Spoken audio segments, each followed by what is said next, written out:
mucaa kana akka koo warri gammaddan mubaarakiif jechuudha. Dhugaa waaqa akkattan isaa gammade mucattii kana immoo waaqayyo ishee haa eebbisu maan jedhuunaan waaqnumti waaqarraa jechuudha ishee haa eebbisu inni nama eebbisu beeku jechuudha. Ilaal jaalala dhugaa jechuun kanadha. Jaalala dhugaa jechuun kanadha jechuudha. Jaalala dhugaa yeroo darbes argineerra.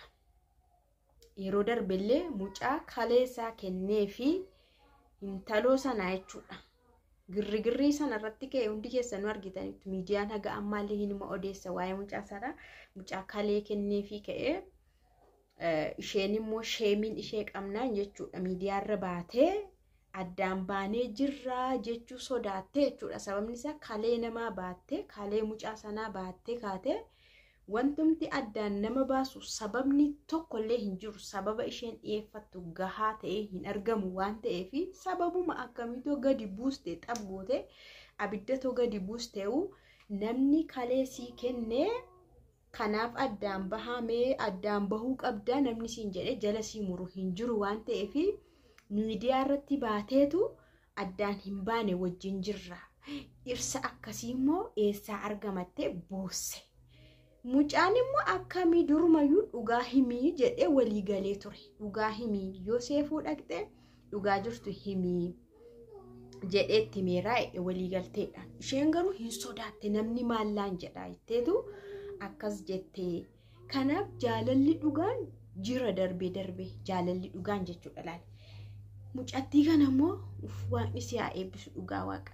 Mucaa kana argachuu keetti jechuudha. Mucichi mucaa amala qabudha. Nagaan siniif haa ta'u kabajamtoota hordoftoota akkam jirtu nagaa keessanii. Ani baay'ee nagaa ajaa'ibaa tokkoon qaba. Nagaan irraa afaan siniif illee haa ta'u.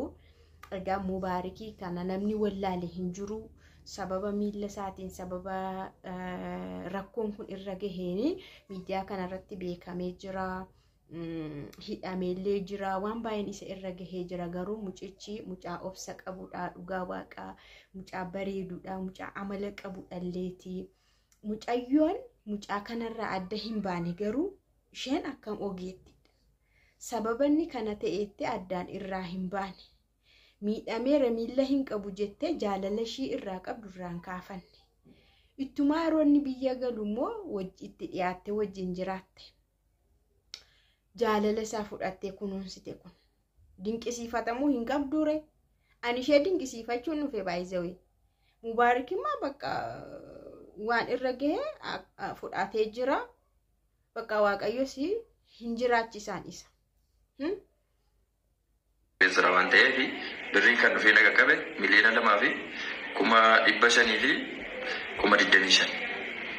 Kanatu narra gadee jira. Akkaawuntiin sunillee asumaan cufamee jira waan ta'eef akkaawuntii biraa baafadhe akkaawuntii mataa kiyyaa galfadhee sanzara isiniin jedha galatooma alfaadha.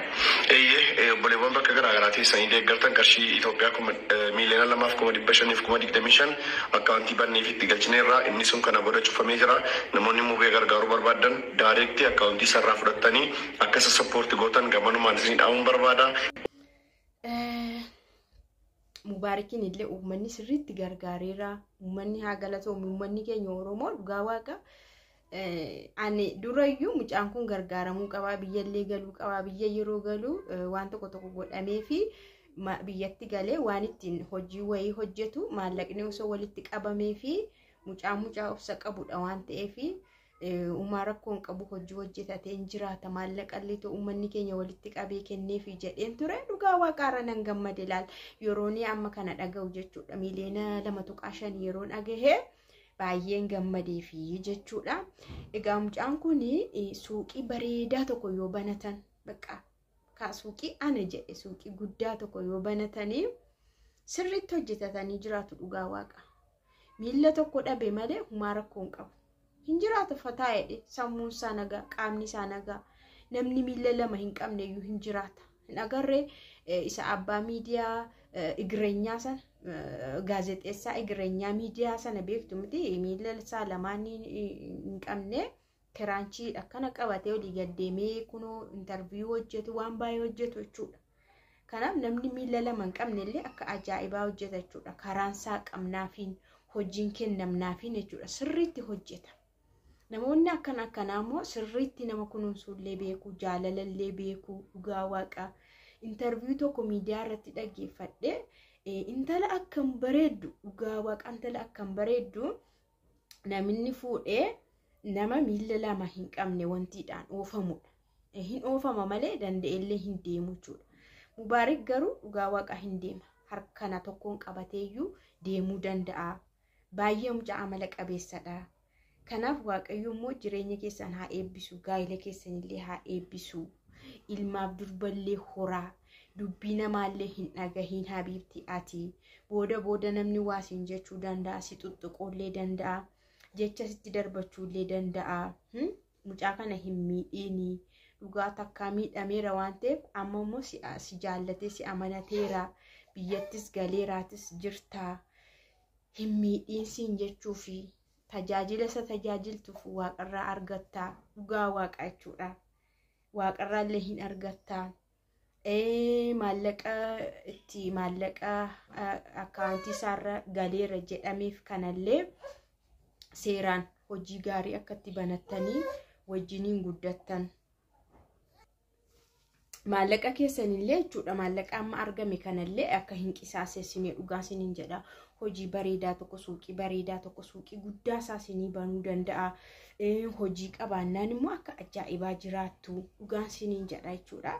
Ati dubartii ogeettiidha. Baay'inaan si ajaa'ibsiifachuu, si dinqisiifachuun dhufee yeroo kanatti mucaan kun yeroo inni miidhamee jirutti yeroo fayyaasaas sirriitti beektaa waan ni fakkaatu. Amala isaallee taanaan akka namaa sirballeen sirbu, akka ijoollee kaanii sirbaan viidiyoo dalageen beeku.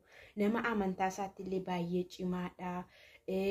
Nashiidaa nama dhaggeeffatu, nama bakka amantaa isaa dhaqu, amantaa isaatti jabaatu dhalleeti, nama rabbii isaa sodaatu jechuudha. Namni akkasii immoo hin argamu dhugaa waaqa. Dhiirra kana yoomillee hin argamu. Kanaaf nama gaarii sii kennee, dhiira bayeessa sii kenneera. Dubbii namaan dhagahiini, dubbii dubartiin dhagahiini, waan namni siin jedhu hin dhaggeeffatiini. Jireenya kee jabeeffadhu, ijoollee kee godhadhu. Hojii bareedaa sammuu ittiin banadhaa. Lama taatanii hojjechuu dandeessu. Bakka dhugaa waaqa. Hojii qabaannaan immoo waan namti nama rakkisullee hin jiru. Ati ganaa hin guddattu jechuudha. Sirriitti guddattu. Sirriitti jechuudha. Hin gowwamiini.